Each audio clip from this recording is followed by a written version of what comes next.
Alors, 30 de coupes en santé publique, ça représente une incapacité d'améliorer la santé de vie des Québécois, de peut-être aussi améliorer leur espérance de vie.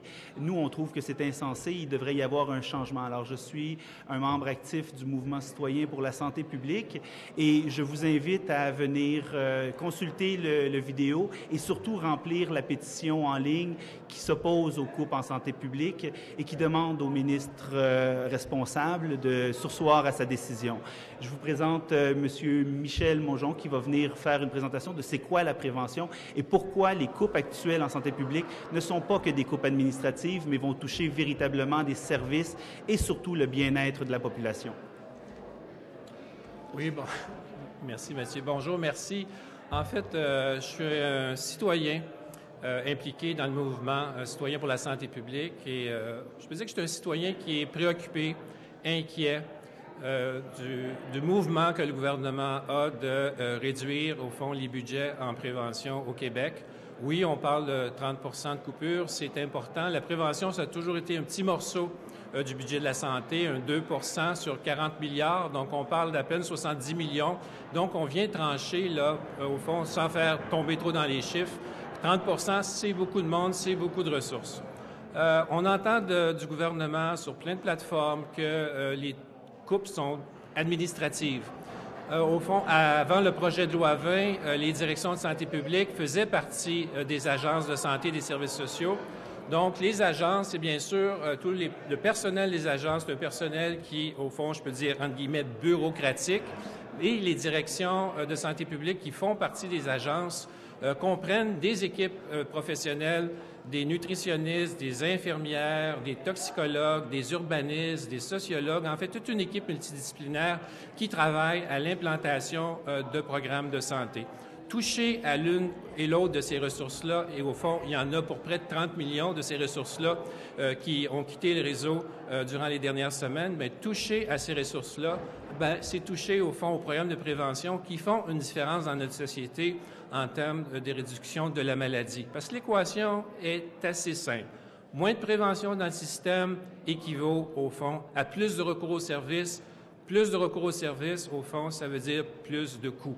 Donc, on comprend mal la logique de notre gouvernement-ci. C'est pour ça qu'on est là aujourd'hui, pour demander à notre ministre de la Santé, non pas d'arrêter, parce qu'on n'est pas, au fond, contre les coupures, mais on demande de faire, est-ce qu'on peut reconsidérer, parce qu'on veut participer au mouvement de coupure au Québec en santé publique, mais pas 30 c'est beaucoup trop, c'est beaucoup plus que se fait dans la plupart des programmes services. Donc, on dit attention, parce que la société, à long terme, y compris le projet de loi du ministre Barrette, va y avoir des retombées en termes économiques, parce que, comme je dis, moins de prévention dans le système, c'est pas de la bureaucratie, je le répète, c'est des ressources qui travaillent sur le terrain à faire des activités. Je donne juste un exemple, par exemple, un toxicologue qui fait partie des ressources qui peuvent être remerciées, nutritionniste, mais ça travaille avec des CLSC. Tous les CLSC ne peuvent pas embaucher des toxicologues, des nutritionnistes, des urbanistes. Donc, ces gens-là sont pour, au fond, donner les meilleures pratiques en santé. Puis un dernier mot, je crois, et toute la littérature économique et scientifique le dit,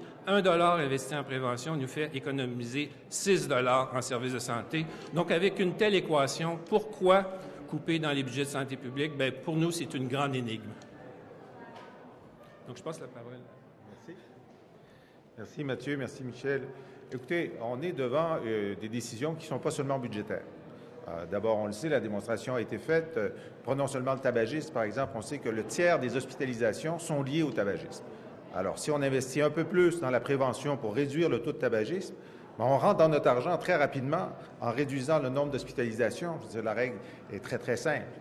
Mais on sent qu'il y a autre chose derrière ça. C'est que les gens de la santé publique donnent aussi des avis sur l'impact qu'aurait sur la santé tel projet pétrolier, tel casino, une décision de modifier l'accessibilité à l'alcool.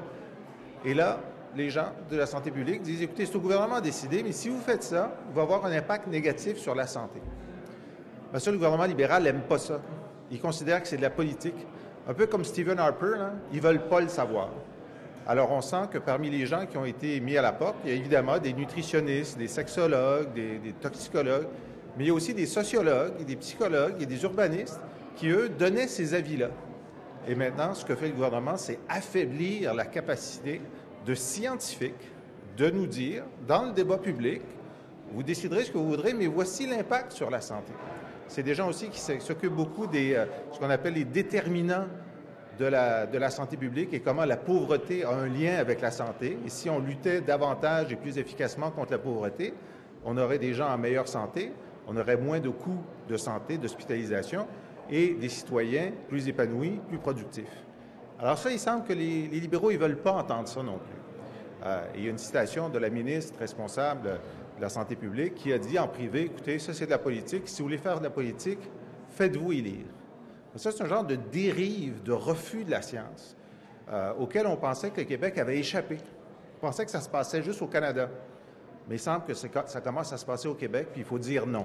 Il faut dire non à ça. On a besoin de la santé publique pour la prévention, on a besoin de la santé publique pour le débat public, pour la science, et on a besoin que ces coupes-là non seulement disparaissent, puis on veut bien optimiser, mais on veut investir davantage en prévention parce qu'on le sait, c'est scientifiquement avéré. Si on met 10 % de plus en prévention locale, on réduit le nombre de maladies, on réduit le nombre de cancers, de diabète, de maladies cardiovasculaires, on réduit la mortalité infantile. Alors, il y a une coalition et j'invite tout le monde à signer la pétition. Mieux vaut prévenir, aller sur Internet, trouver ça, signer la pétition, participer aux manifestations, parler à vos députés. Il ne faut pas que ces coupes-là deviennent réalité.